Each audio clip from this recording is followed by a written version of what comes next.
Suscríbete a la firma de un cofrade.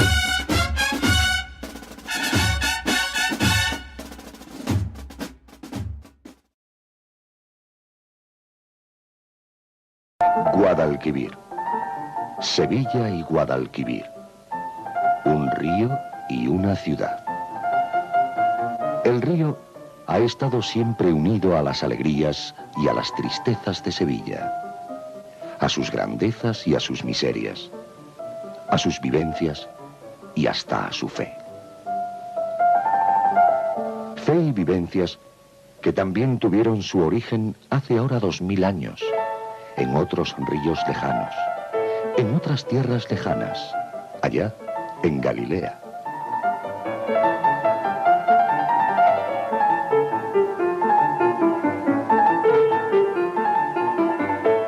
Jesús y sus discípulos, humildes pescadores, esparcen los principios de un nuevo orden moral.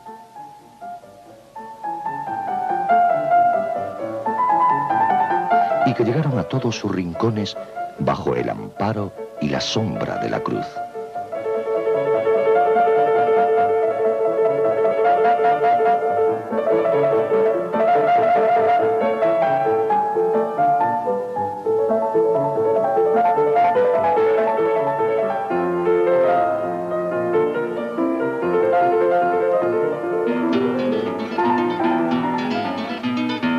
El devenir de los tiempos ha hecho que en Sevilla y en sus gentes haya quedado grabado, como a hierro y fuego, la celebración de la Semana Santa.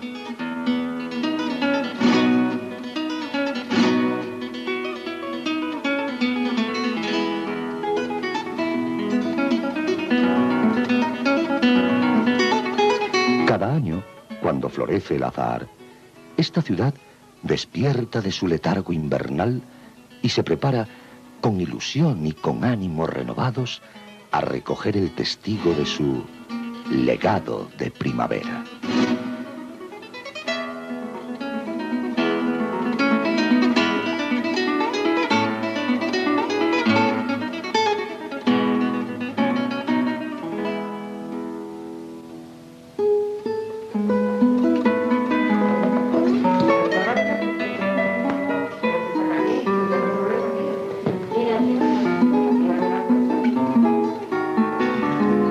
En sus callejas, en sus patios recoletos, en sus talleres, manos artesanas se esmeran día a día en perpetuar este legado.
Esfuerzo que al amparo de las hermandades inunda nuestra vida durante todo el año.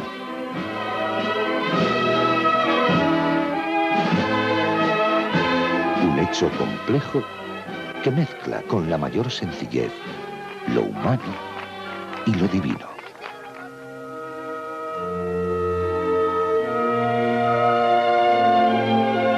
Unas vivencias difíciles de entender y de comprender para aquel que no las vive intensamente.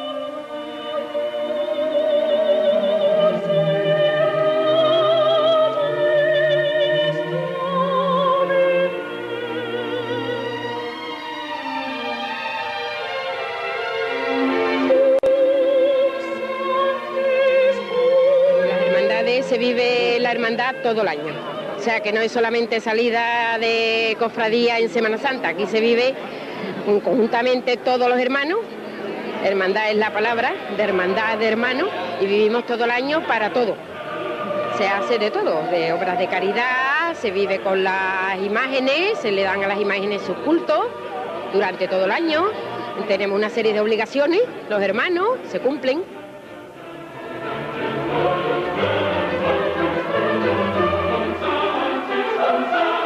Unas obligaciones y unas vivencias que los sevillanos asumimos en la cuna y que solo abandonamos con la muerte.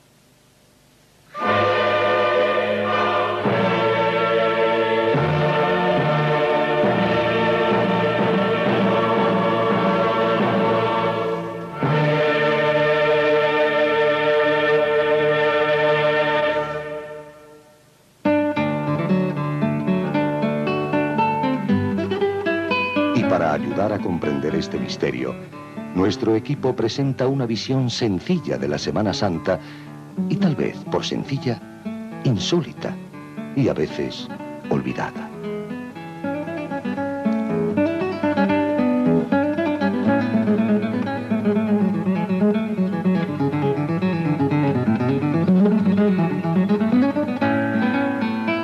La narración que los evangelios hacen de la pasión y muerte de Jesucristo. Una narración que se adapta a la cronología de los hechos, pero que contempla la propia cronología que Sevilla ha impuesto. Una narración rigurosa de los hechos, pero que no olvida lo que Sevilla ha puesto o ha quitado.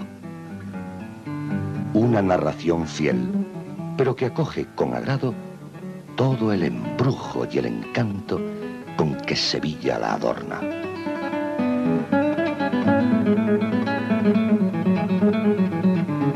Sevilla, una ciudad que en el transcurso de los años se ha ido adaptando a la justa medida de su Semana Santa y de sus pasos. Unos pasos hechos al ancho preciso de una calle, con la altura justa en el varal para solo rozar unos balcones.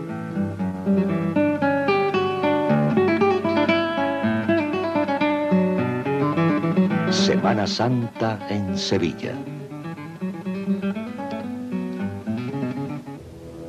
Dios prometió al hombre un redentor, el Hijo de la Mujer, el cual quebrantaría el imperio de Satanás sobre los hijos de Adán.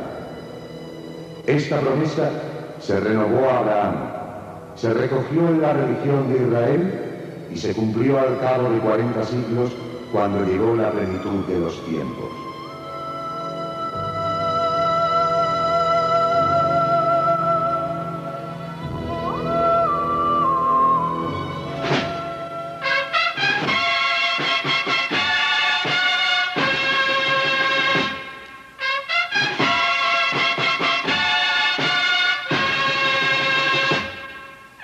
La Hermandad de la Santísima Trinidad evoca en su paso alegórico del Sagrado Decreto la decisión de que Jesucristo venga al mundo, se encarne y sufra pasión y muerte. Un paso de misterio, complejo y controvertido. Dios Padre, Dios Hijo y Dios Espíritu Santo. Los padres de la Iglesia que la representan triunfante. La Iglesia dormida plasmada en una matrona yacente. La fe y la gracia santificante representadas por el arcángel San Miguel matando al dragón del pecado.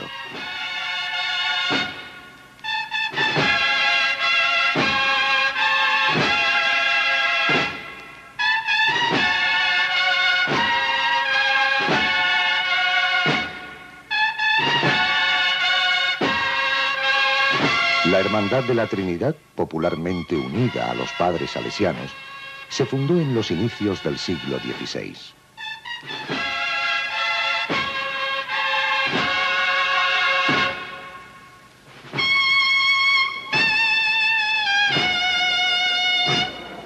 En la tarde del Sábado Santo, la Trinidad saca a la calle sus pasos. El paso de misterio del Santísimo Cristo de las 5 llagas nos muestra el inicio del descendimiento tras la consumación de la redención anunciada en el Sagrado Decreto. Uno de los santos varones suspende con una sábana a Cristo muerto clavado aún en la cruz. A su pie se arrodilla María Magdalena con un cáliz en la mano. San Juan, María Cleofás y María Salomé sostienen el sudario. La Virgen de la Concepción, en la representación iconográfica mariana de la Piedad, completa este misterio cuyas imágenes, aun siendo actuales, responden a los más depurados cánones neobarrocos.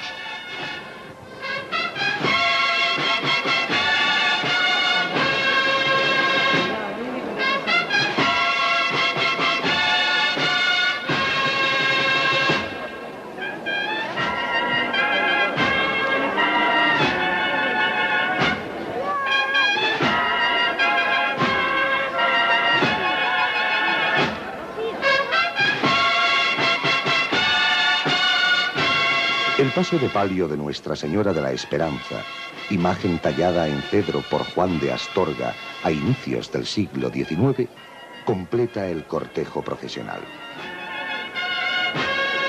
El palio de la Esperanza de la Trinidad es un homenaje hermoso a las vírgenes de Sevilla.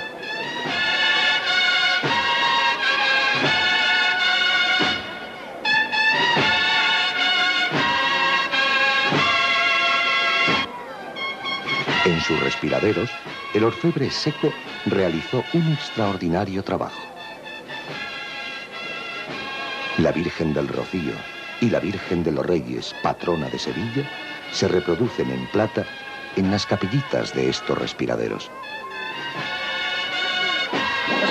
Hombre, ahora mismo siento una emoción bastante grande y una satisfacción por llevarla a ella muy fuerte en el cuerpo, sí. ¡Oh, por igual valiente!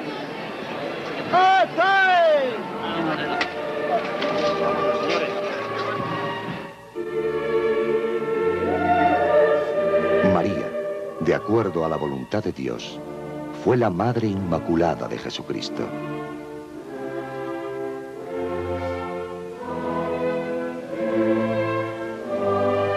Cuando al fin llegó la plenitud de los tiempos, Dios envió a la tierra a su Hijo, hecho hombre en las entrañas de María, y nació en Belén durante el imperio del César Augusto.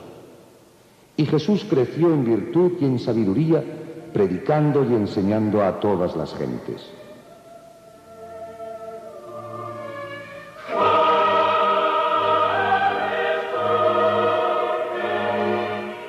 Y fue crucificado, muerto y sepultado, y resucitó al tercer día, y su reino no tendrá fin.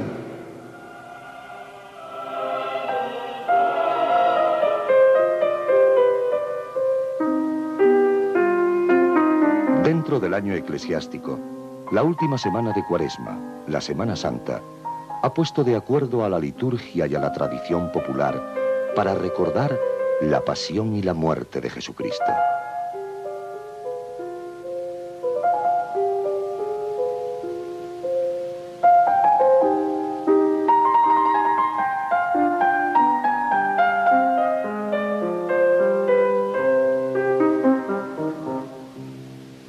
Las cofradías sevillanas surgen en la ciudad en la Baja Edad Media.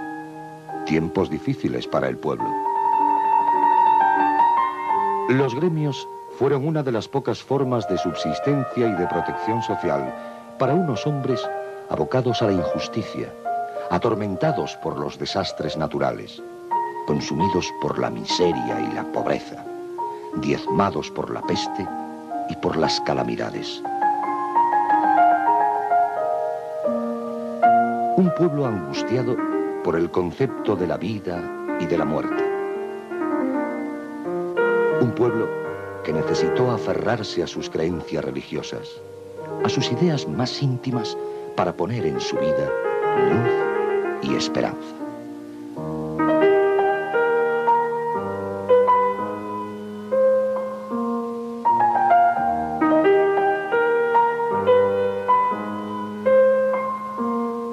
La Semana Santa sevillana se remonta a los inicios del siglo XVI.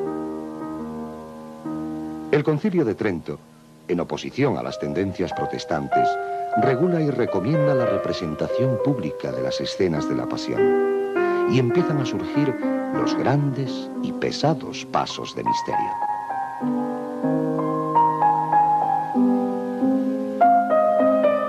Y empieza a consolidarse el mundo de las hermandades, verdaderos artífices de esa increíble realidad que es la Semana Santa sevillana.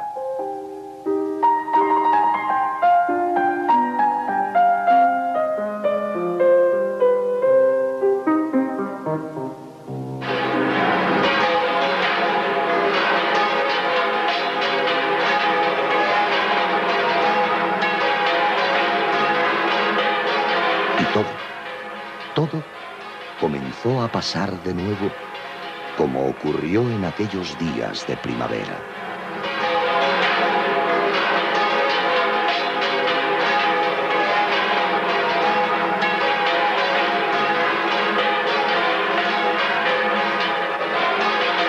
Y la muchedumbre, habiendo oído que Jesús llegaba a Jerusalén, tomó ramas de palmera y salió a su encuentro gritando: «Hosanna al Hijo de David, bendito el que viene en nombre del Señor».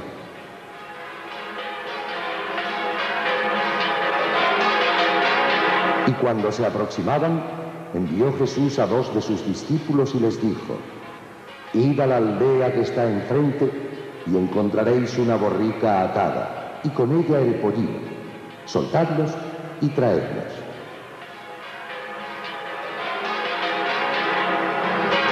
Trajeron la borrica y el pollino y pusieron sobre ellos los mandos, y encima de ellos montó Jesús.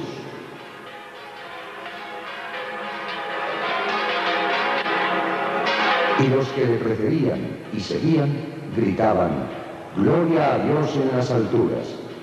Y cuando Jesús entró en Jerusalén, toda la ciudad se conmovió.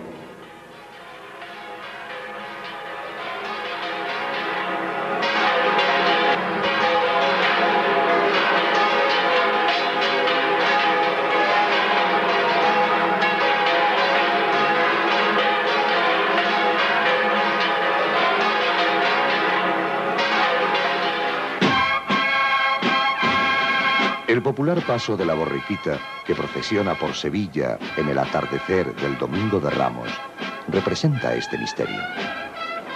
La imagen del Cristo es de autor anónimo del siglo XVII, aunque se atribuye al círculo de Pedro Roldán.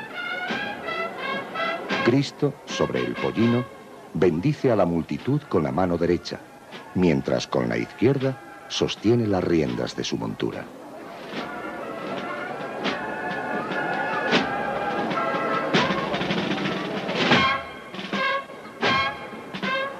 Le acompañan los apóstoles Pedro, Juan y Santiago.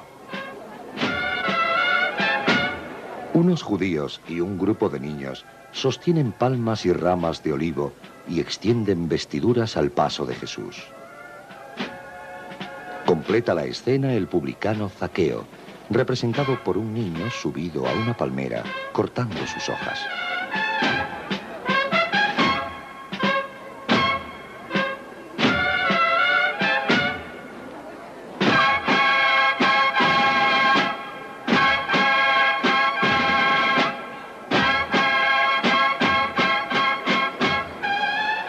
La tradición popular hace de esta hermandad el crisol de las nuevas generaciones de cofrades.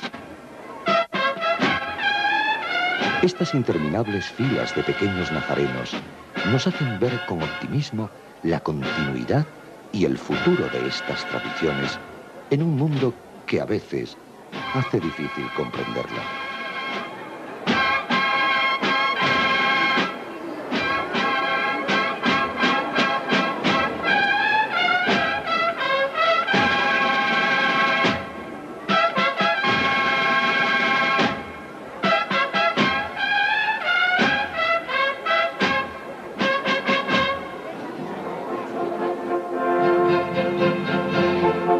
El desarrollo de la Semana Santa sevillana da prioridad a la antigüedad de las hermandades sobre la cronología de los hechos evangélicos. Nuestra narración pretende tomar como un hilo conductor estos hechos que tras la triunfal entrada en Jerusalén se centran en la conspiración que escribas y fariseos urden para crucificar a Jesús.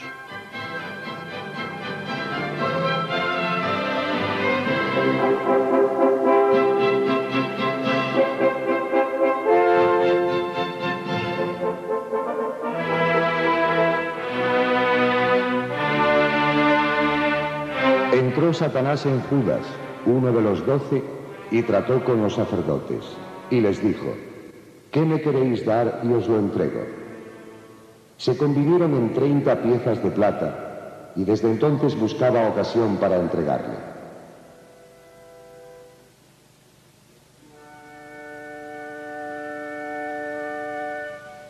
Prepararon la fiesta de la Pascua, y por la tarde se puso la misa.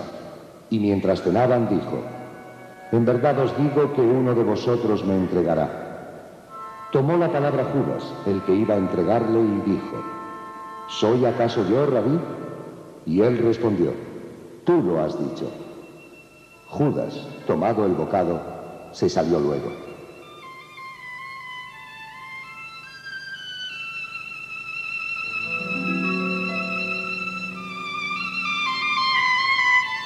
Y mientras cenaban, Jesús tomó pan, lo bendijo, lo partió y lo dio a los discípulos.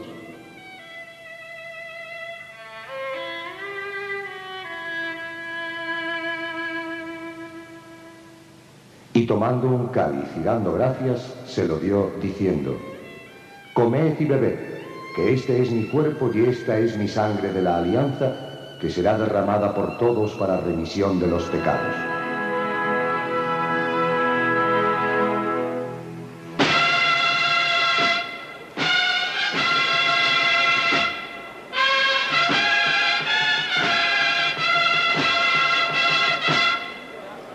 La composición del paso de la cena responde a los modelos clásicos sin especiales notas significativas.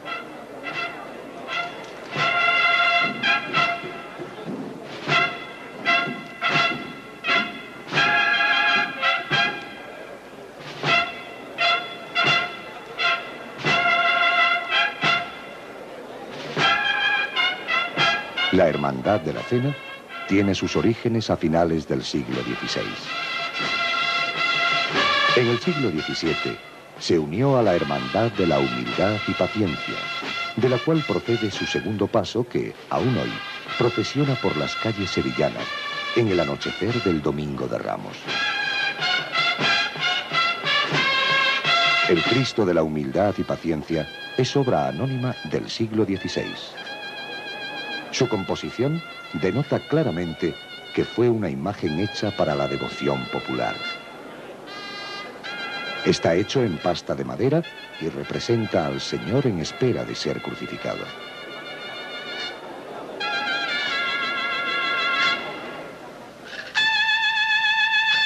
Esta hermandad saca procesionalmente un tercer paso, el hermoso palio de la Virgen del Subterráneo. Una antigua leyenda cuenta de su hallazgo en un pasadizo, lo que le dio la advocación de Santa María de Soterraña. El paso tiene un encanto singular.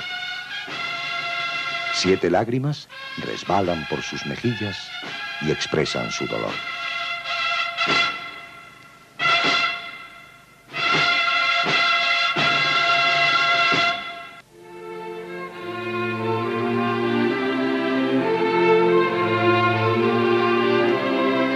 La atracción de la Semana Santa tiene mucho que ver con el placer estético y sensorial. La luz de un palio sobre una fachada. La música. El olor a incienso.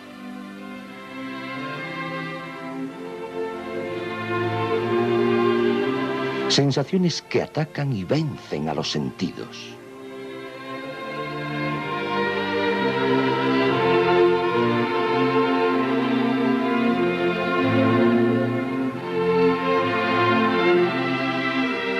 eran los recuerdos de la infancia, del padre que nos llevaba a la capilla, de la madre muerta que planchaba las túnicas, de los olores de ayer.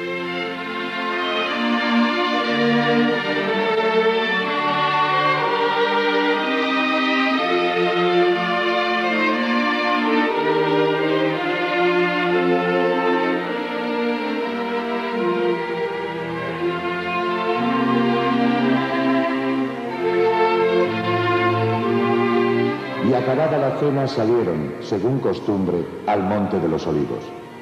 Llegados allí, díjoles: permaneced aquí y velad. Y se apartó de ellos, y oraba diciendo: Padre, aleja de mí este cáliz, pero no se haga mi voluntad, sino la tuya.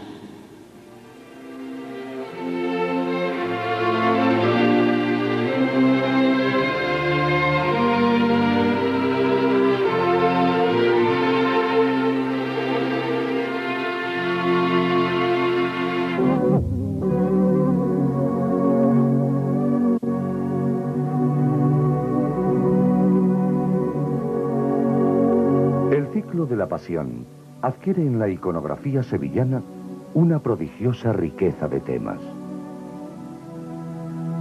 Según los santos evangelios, al llegar la Pascua, Jesús, seguido de sus discípulos, desciende de Betania camino de Jerusalén.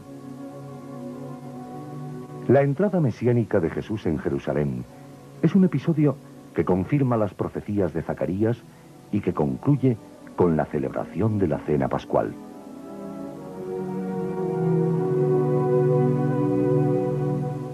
La Santa Cena, última comida que Cristo hizo con los apóstoles antes de la traición de Judas, es un episodio dramático en la vida de Jesús al anunciarle la infidelidad de uno de sus apóstoles y a la vez servir de marco para la institución de la Eucaristía.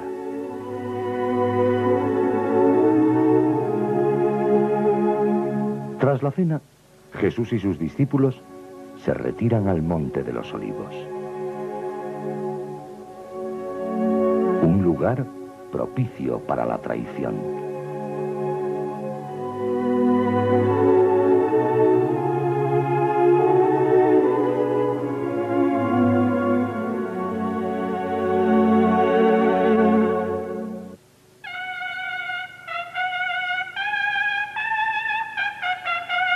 Llegados allí, díjoles Jesús: orad para que no entréis en tentación.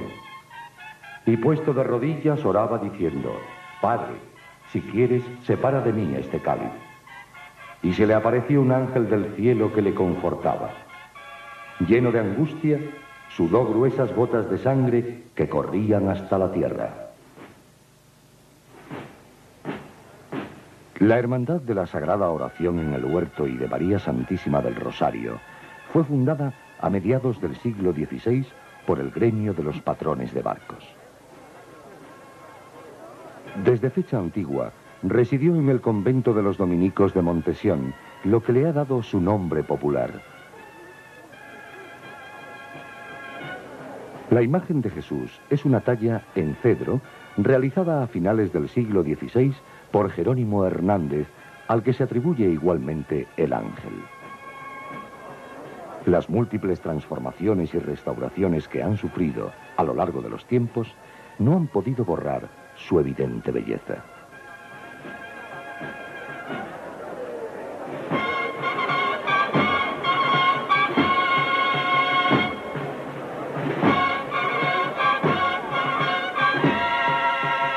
Lamentablemente, los avatares de la guerra civil llevaron al incendio de esta capilla y a la quema de sus imágenes. Castillo Lastruzzi, en los años 40, repuso las figuras perdidas de los tres apóstoles.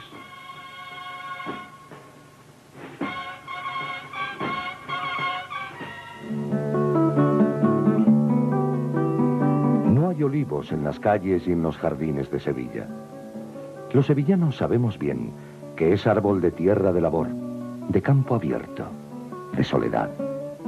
Pero en Semana Santa, la ciudad ha colocado al bíblico árbol custodiando tres de los grandes pasos de misterio y podremos verle el lunes santo con el sol arriba,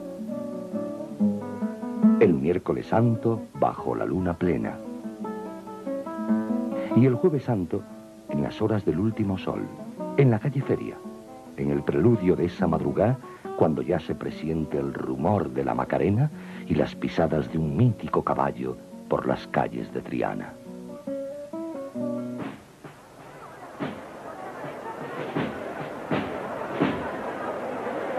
Montesión procesiona en el atardecer del Jueves Santo. El Jueves Santo es un día pleno de misteriosa belleza que se derrama por las calles. En ese día de rituales renovados, belleza que se pregona y resume en la mirada intensa de esos ojos negros de mujer.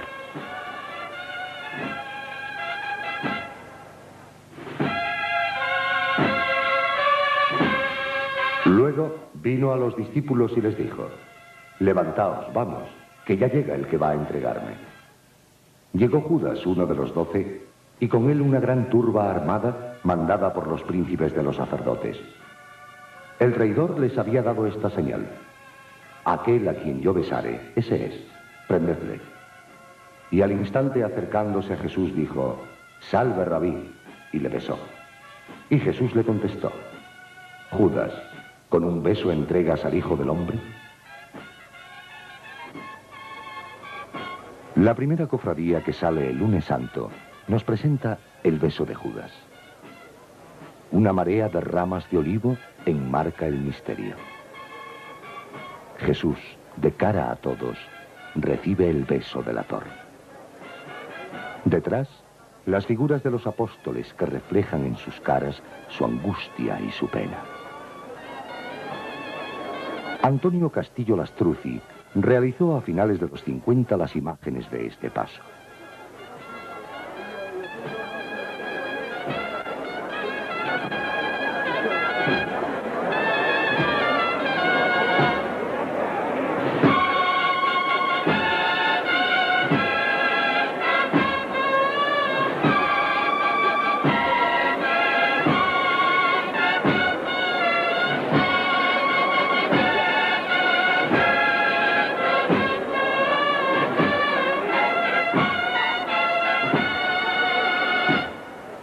La Hermandad de Jesús de la Redención en el beso de Judas y María Santísima del Rocío es de reciente fundación.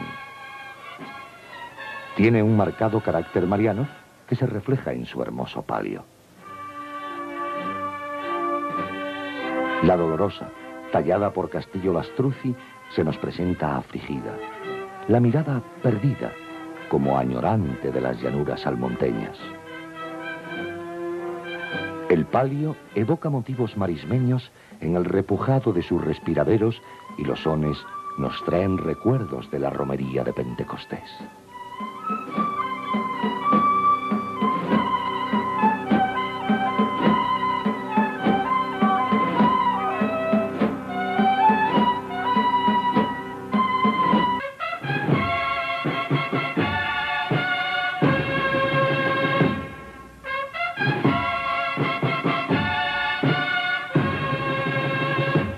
Conociendo Jesús todo lo que iba a sucederle, salió y les dijo: ¿a quién buscáis?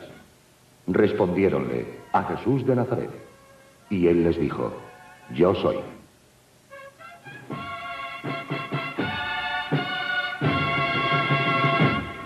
Entonces se adelantaron y echaron mano sobre Jesús, apoderándose de él. Simón Pedro, que tenía una espada, la sacó y extendiendo la mano, hirió a un siervo del pontífice cortándole la oreja derecha. Este siervo se llamaba Malco. Pero Jesús dijo a Pedro: mete la espada en la vaina, pues quien toma la espada, a espada morirá. Entonces todos los discípulos le abandonaron y huyeron.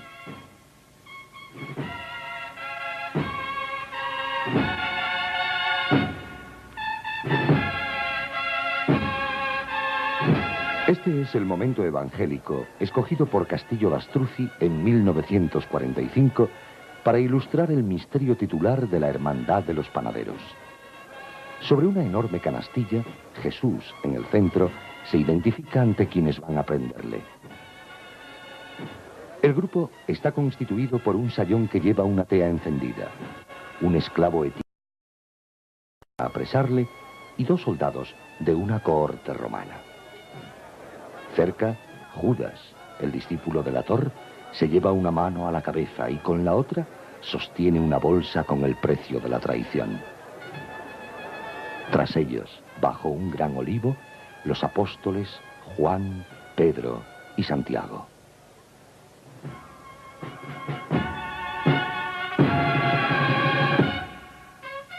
Esta hermandad tiene sus orígenes a finales del siglo XVI y conserva el nombre propio de uno de los gremios que le dieron vida, los ataoneros o panaderos.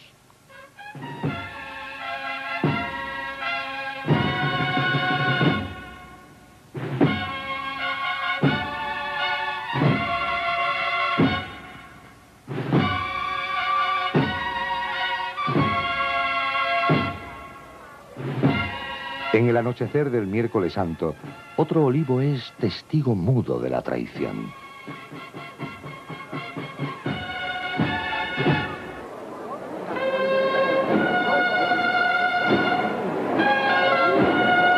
La hermandad de los panaderos porta la imagen de Jesús del soberano poder, mecido por sus costaleros, balanceando las ramas del olivo a compás con las vestiduras de los personajes y ganando espacio muy lentamente, como flotando en el mar de gentes que lo contemplan.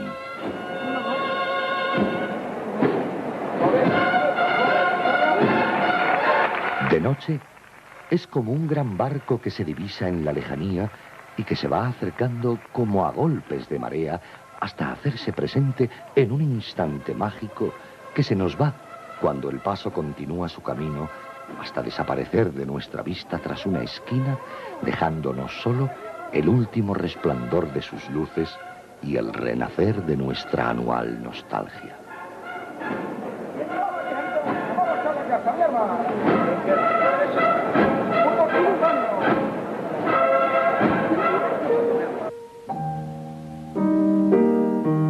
Como hemos visto, la obra del escultor de imaginería Antonio Castillo Lastruzzi y de su taller está muy presente en nuestra Semana Santa. Comprendiendo su tiempo y sus circunstancias, ponderaremos adecuadamente su obra.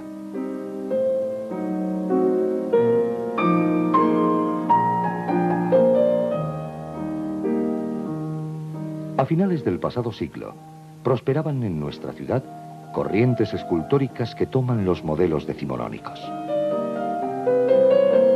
Estas nuevas tendencias disentían claramente con las obras fundamentales del barroco sevillano, y en estas circunstancias surgen en el ambiente imaginero de 1920 tendencias hacia un arte neobarroco que, en opinión de profesores y expertos, desembocó en lo que no han dudado en catalogar como el segundo siglo de oro de la Semana Santa sevillana. Este fenómeno se manifiesta dentro de la obra de numerosos artistas sevillanos, entre los que destaca Antonio Castillo Lastruzzi.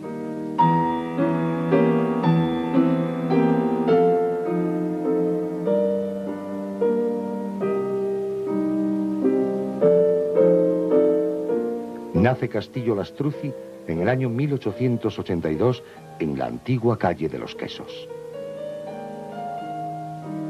Ya de muy niño, entra en el taller del escultor Antonio Susillo como aprendiz y ayudante.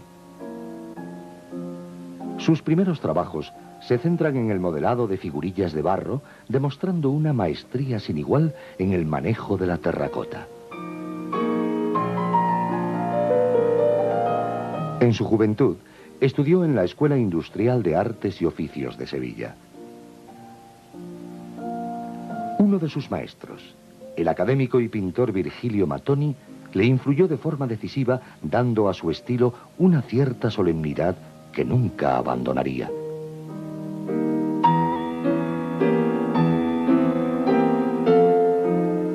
También la tendencia costumbrista, que en aquellos años causaba furor en nuestra ciudad, la interesó vivamente. A sus 25 años, realizó varios de estos temas cultivando su refinada sensibilidad en aspectos que luego le serían muy útiles en su obra imaginera.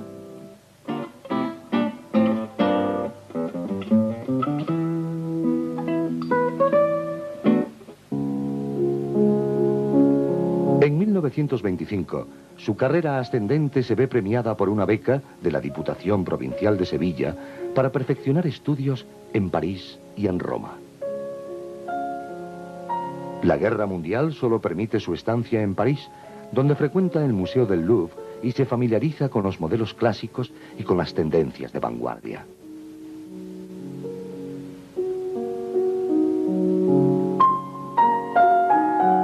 La beca se completa en Madrid, donde Castillo Lastruzzi estudia y se perfecciona en las técnicas del dibujo y la pintura.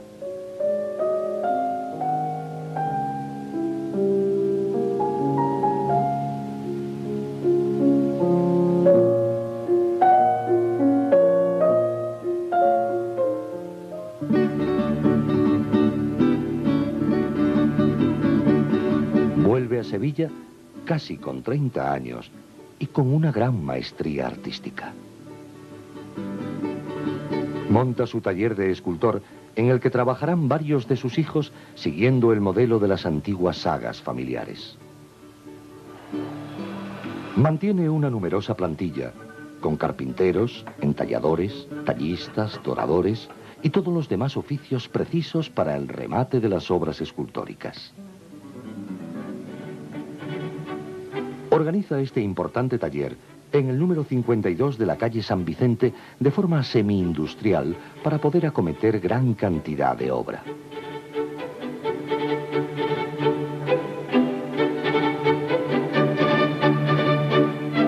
Sus primeras obras se centran esencialmente en motivos profanos con tendencia modernista, fruto de sus contactos con Benlliure y con los afamados escultores de su época.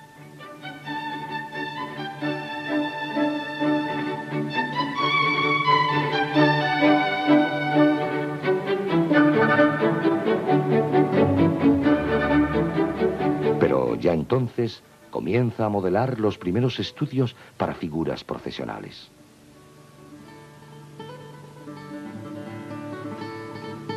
A mediados de los años 20, un cambio radical se presenta en la trayectoria artística del maestro. La Hermandad de Nuestro Padre Jesús ante Anás le encarga en 1922, desde su antigua sede en la iglesia de San Román, la ejecución de su paso principal, La Bofetá. La obra sorprende por su marcado carácter escénico y por su realismo al narrar el pasaje evangélico de San Juan en que Jesús es abofeteado en casa de Anás. En un extremo, un pebetero perfuma el ambiente con aromas y nubes de incienso. Castillo Lastruzzi fue muy dado a estas notas efectistas que prodiga en otras de sus obras. Después vino el encargo de la Virgen del Dulce Nombre para la misma hermandad. Realiza el paso de misterio de San Benito, la presentación de Jesús al pueblo. Tal vez este misterio sea la mejor obra de Castillo Lastruzzi. Su gran verismo, la complejidad de la acción y las diversas situaciones que se representan en el misterio dan una clara idea de su gran valía artística, de su elevada sensibilidad y de su talante estético y compositivo. Acomete la remodelación y el arreglo del paso de la sentencia de la Hermandad de la Macarena. Su taller realiza el San Juan del Paso de la Borriquita, ya en unos tiempos de gran inestabilidad política y social. Aborda en 1929 una de las restauraciones más polémicas realizadas en el entorno del mundo cofrade sevillano sobre la imagen de la Esperanza de Triana. La querida imagen es obra anónima del siglo XIX, aunque hay quienes la atribuyen a Juan de Astorga y aún a Martínez Montañés. La hermandad ha conservado con legítimo orgullo esta imagen, de gran devoción popular, pero lo cierto es que a lo largo de los años fue preciso repararla en varias ocasiones. En aquellos años, de finales del siglo XIX, las técnicas de la restauración no se tenían muy en consideración. Y por ello, posiblemente, Castillo Lastruzzi, al recibir el encargo de un nuevo retoque, se viese obligado a efectuar cambios profundos en la cara y en las manos. Los cambios fueron tan importantes que muchos eruditos consideraron al maestro, en aquellos años, autor de la imagen.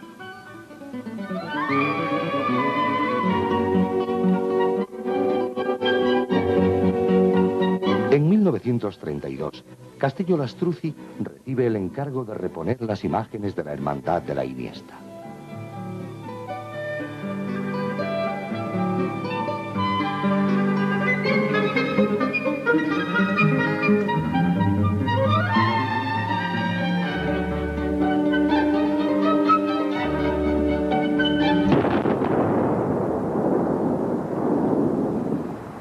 La inestabilidad social se ha desbordado y gentes incontroladas han incendiado y destruido totalmente la iglesia de San Julián.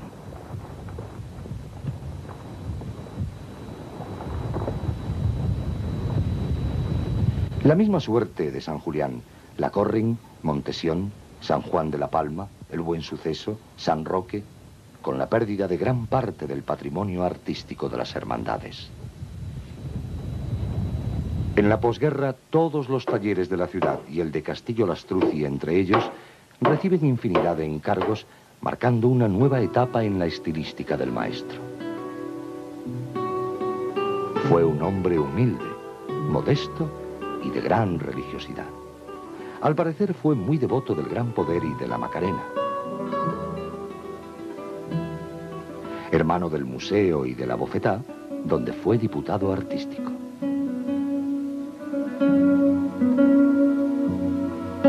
Su taller monopoliza prácticamente todas las demandas y trabaja febrilmente.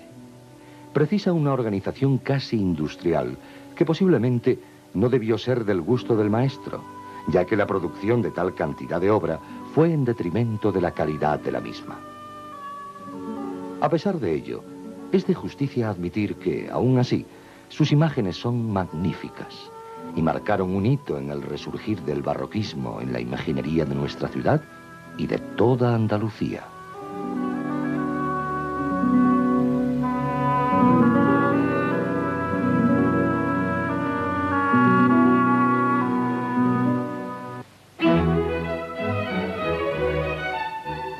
La gran presión de los encargos de las hermandades le forzó a veces hasta a reiterar los mismos modelos para diversas composiciones procesionales. Sus figuras de soldados romanos, sayones y esclavos son muy queridas en nuestra Semana Santa y han venido a completar y a realzar grandes pasos de misterio. Su obra, ingente, sigue hasta los últimos días de su vida y no se limita a la imaginería, pues hay innumerables muestras de su arte en andas y canastillas. San Gonzalo, la Iniesta, Montesión, los Panaderos, la Macarena, San Esteban, San Benito, son algunas de las hermandades en las que está depositada su obra. Todos los días de la Semana Santa podemos ver alguna de las imágenes que salieron de su taller. El domingo de Ramos, 8. El lunes, 10. El martes, 21. El miércoles, 9. El jueves santo, 3. La madrugada, 11. El viernes santo, 1.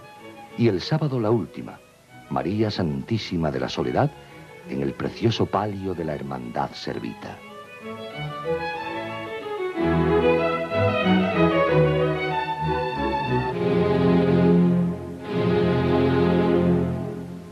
Curiosamente, las últimas obras de su taller se completaron en el último año de su vida, 1967.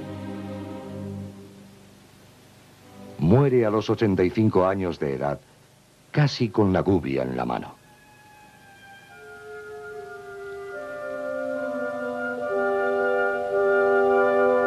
Antonio Castillo Lastruzzi ha propiciado un nuevo concepto en la escenificación de los grandes misterios de la pasión. Sus personajes secundarios, cotidianos y sencillos, han venido a humanizar más la Semana Santa sevillana. No existe la gran imagen que haya consagrado al maestro. Su gran obra es la totalidad de su obra.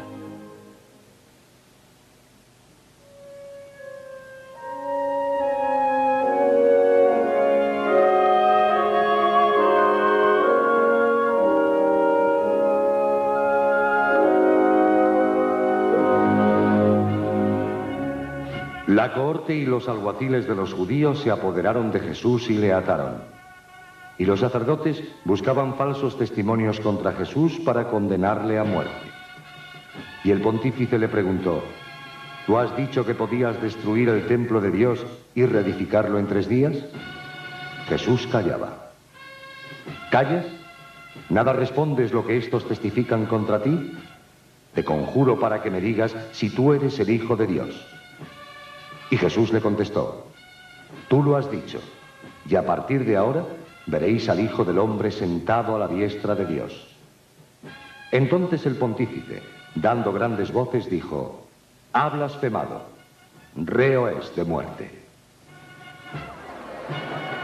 La representación iconográfica de Jesús cautivo es reciente en nuestra Semana Santa. La Hermandad de Santa Genoveva, la del tiro de línea, la saca a la calle en el atardecer del Lunes Santo.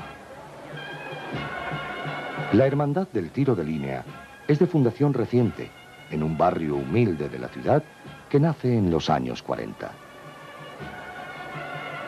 Teatinos, Almirante Topete, Ángel Ganivet, Tello de Guzmán, Juan de la Cosa, son calles que han crecido con el barrio y que ven crecer año a año el fervor y el entusiasmo cofradiero de una barriada sevillana. Más de 12 horas precisa el cortejo procesional para recorrer los 10 kilómetros de su estación de dura penitencia. Por ello, esta hermandad es la prueba más fiel de que nuestras cosas siguen vivas. Un barrio que camina todo unido junto a sus imágenes cada Lunes Santo, sin desmayos, sin abandonos, a pesar de la distancia. Un barrio que asoma a la ciudad como es, simple y real, formando parte del cortejo. Un cortejo que no puede estar arropado por la belleza y la intimidad de las callejas de la ciudad antigua y de los tópicos de la sombra y del azar. Un cortejo que poco sabe de esquinas y rincones y que necesita espacio libre para poder acoger junto a los pasos a todo el barrio en un nuevo concepto cofradiero que escapa y que supera los cánones tradicionales. Un barrio que lleva niños y mayores al paso de su dolorosa y de su hermoso palio. Un barrio que, para hacerlo todo más sorprendente, ha sufragado moneda a moneda y ha fundido en oro una corona sin igual para su Virgen de las Mercedes. Una hermandad que, como tantas otras en Sevilla, vuelve gozosa a su barrio, cumpliendo la obligación y la promesa que ellos mismos se han impuesto. Una promesa que solo habla de verdad y de entrega.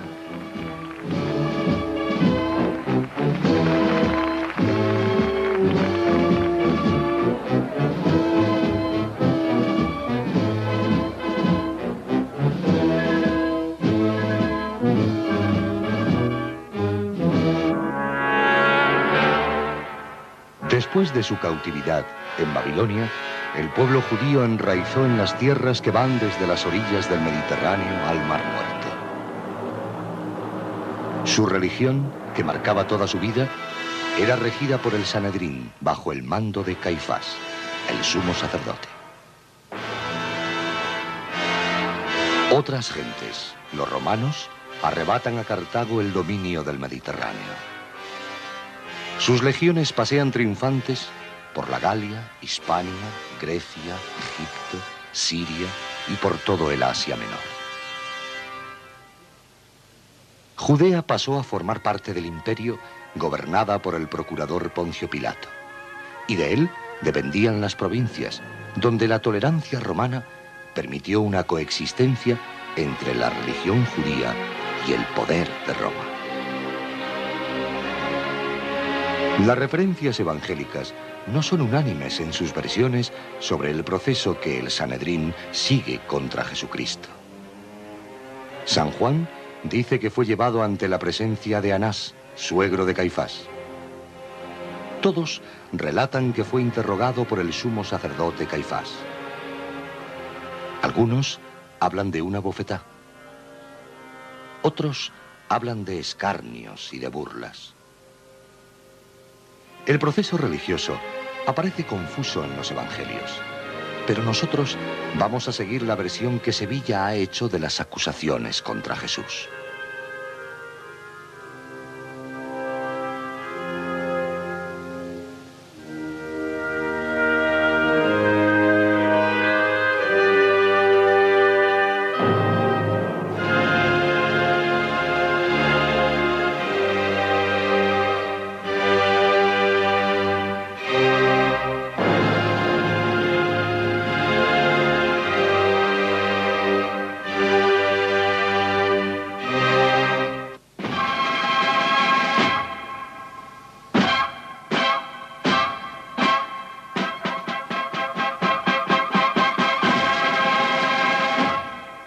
La cohorte y los alguaciles de los judíos se apoderaron de Jesús y le ataron, y le condujeron ante Anás, y preguntó a Jesús sobre sus discípulos y sobre su doctrina. Respondióle Jesús: nada hablé en secreto, siempre enseñé en las sinagogas y en los templos. ¿Por qué me preguntas? Y uno de los alguaciles que estaban a su lado le dio una bofetada diciendo: ¿así respondes al pontífice? Y Jesús le contestó: si hablé mal, muéstrame en qué. Y si bien, ¿por qué me pegas? Y Anás lo envió atado a Caifás, el pontífice.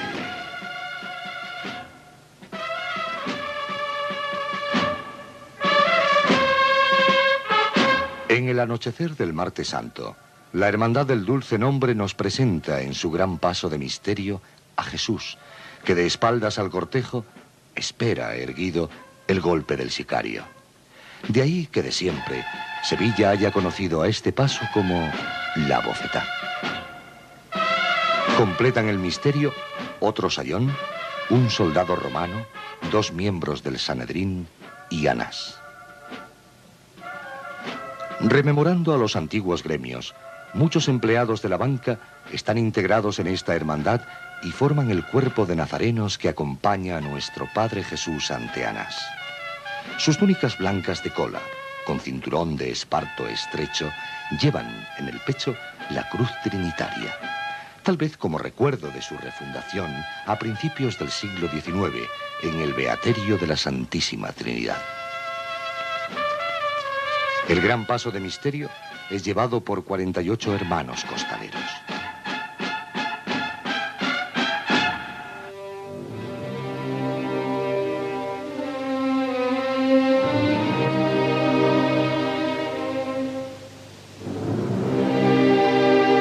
Y le llevaron a casa de Caifás, donde los escribas y los ancianos se habían reunido. Pedro le siguió de lejos hasta el atrio del pontífice y sentado con los servidores se calentaba en la lumbre. Los príncipes de los sacerdotes y todo el Sanedrín buscaban un testimonio contra Jesús para hacerle morir y no lo hallaban. Levantándose, el pontífice preguntó a Jesús: ¿tú has dicho que podías destruir el templo de Dios y reedificarlo en 3 días? Jesús callaba. ¿Callas? ¿Nada respondes a lo que estos testifican contra ti? Te conjuro para que me digas si tú eres el Hijo de Dios. Y Jesús le contestó: tú lo has dicho, y a partir de ahora veréis al Hijo del Hombre sentado a la diestra de Dios. Entonces el pontífice rasgó sus vestiduras diciendo: ha blasfemado, acabáis de oír la blasfemia, ¿qué os parece? Y todos respondieron: sea reo de muerte. Entretanto, Simón Pedro estaba de pie calentándose.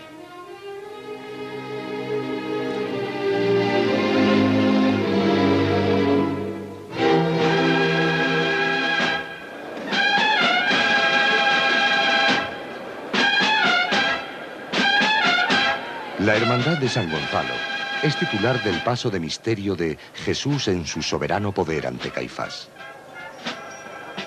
Sale la cofradía desde un oasis de cal y de azahar, el barrio León, en los confines perdidos de Triana.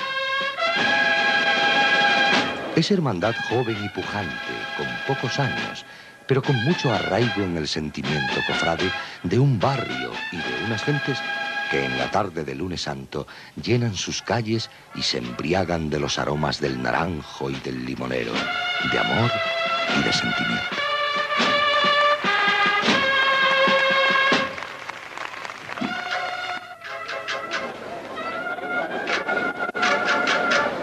La cuadrilla de costaleros pasean por el barrio el pesado misterio.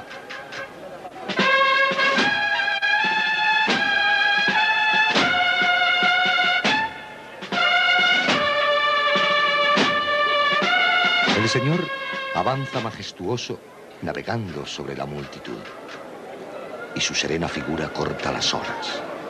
Olas que cuando aún no han vuelto a su reposo, rompen de nuevo gozosas para abrir paso al palio de Nuestra Señora de la Salud.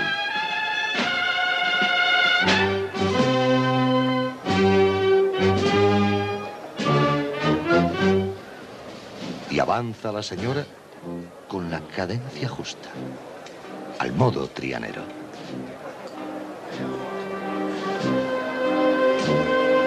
La Virgen de la Salud, portadora celeste del bien preciado. Solo saben de salud nuestros enfermos, nuestros mayores, nuestros ancianos. Poco después de su salida, dura y difícil, la Hermandad de San Gonzalo hace una de sus más emotivas paradas. Aplaza su estación de penitencia, rompe su camino y se desvía para visitar a los ancianos alojados en la residencia de la Fundación Carrere, cumpliendo así con una de las más humanas obras de misericordia. Los ancianos esperan cada año, con ansiedad e ilusión, el paso de esta hermandad. Marcan para ellos fecha segura en su vacía agenda, porque pocos más los visitan, porque o a nadie tienen o a pocos interesan. María, con dulzura, disimula su propio dolor cuando llega ante ellos y llena sus almas de alegría y de esperanza para seguir la lucha de la vida. Y cuando llega el triste momento de la despedida, la sabiduría que los años dan a nuestros mayores les harán decir desde su corazón: adiós, madre mía, hasta el año que viene, o hasta que tú quieras.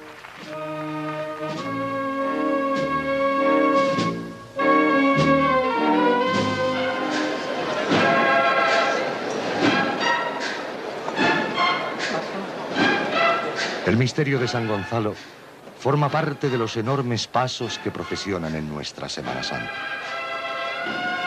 La lanzada, la cena, Santa Marta, los caballos, son otros de estos grandes pasos de misterio que por su tamaño y su peso dieron origen allá por finales del siglo XVI a que se empezase a estructurar el mundo de la gente de abajo, los costaleros.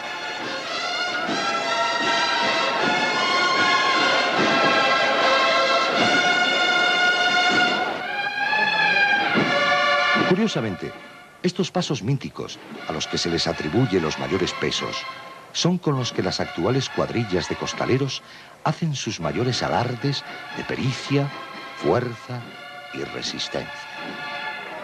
Alardes muy discutidos en los círculos cofrades, pero muy del gusto del pueblo sevillano.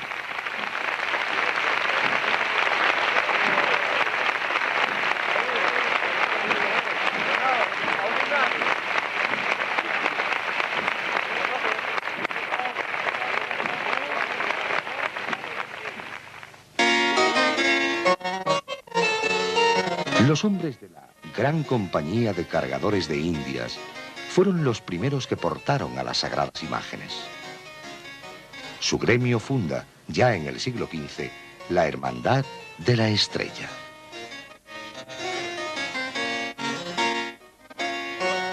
El nombre de costalero es muy reciente. Un antiguo grabado de la catedral les da el nombre de facchini, que traducido del italiano significa cargador o mozo de carga. Después se les denomina gallegos, nombre popular que se daba a los portadores de carga de la ciudad y que se utilizó normalmente, a pesar de que muchos costaleros se contrataban en el puerto y en los muelles. La ropa es de una tela basta, de costal forrado de lienzo de algodón, que se dobla sobre una almohadilla y que se ajusta muy bien a la cabeza. La morcilla protege al costalero y le sirve de apoyo para descansar la trabajadera que va de costero a costero de la parihuela del paso. Una buena faja ciñe su cintura, le protege y le ayuda a aguantar la leña. La cuadrilla, al mando del capataz, se coloca debajo, por filas, en las trabajaderas. Primera, segunda, tercera, y en los puestos de patero, fiador o corriente.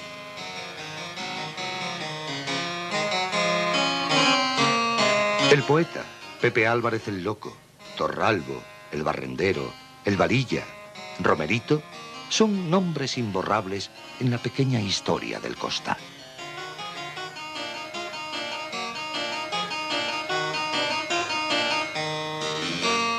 La conducción de los pasos era un simple caminar. Las nuevas formas nacen al inicio de este siglo, cuando aumentó el carácter festivo de la celebración y se incorporó la música de marcha.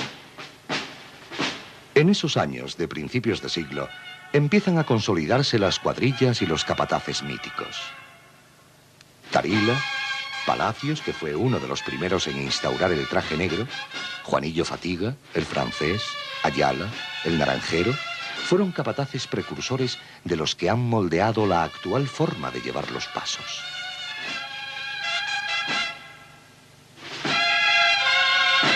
Las cuadrillas se reclutaban, se igualaban y se reunían en las tabernas, sus cuarteles generales.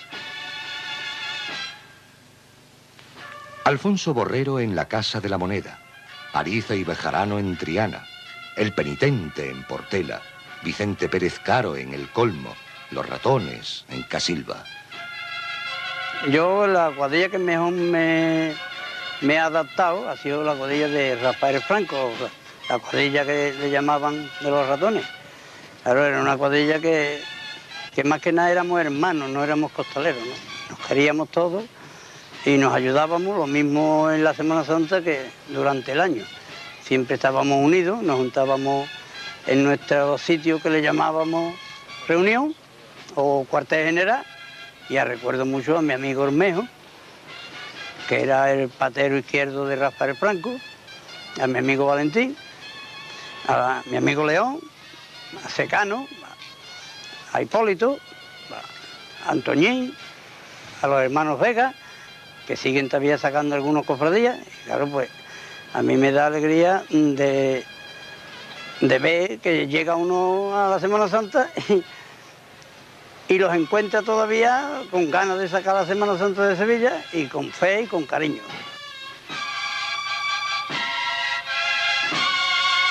En los últimos tiempos, estas cuadrillas de profesionales amaban intensamente a Sevilla y a su Semana Santa, aunque las condiciones de su trabajo originaran, cada vez con más frecuencia, problemas a las hermandades e incidentes en la calle. No hay que olvidar que 8 o 10 cuadrillas sacaban todos los pasos de Semana Santa, y en unas condiciones mucho peores que las actuales, y sobre todo, con escasísima consideración popular.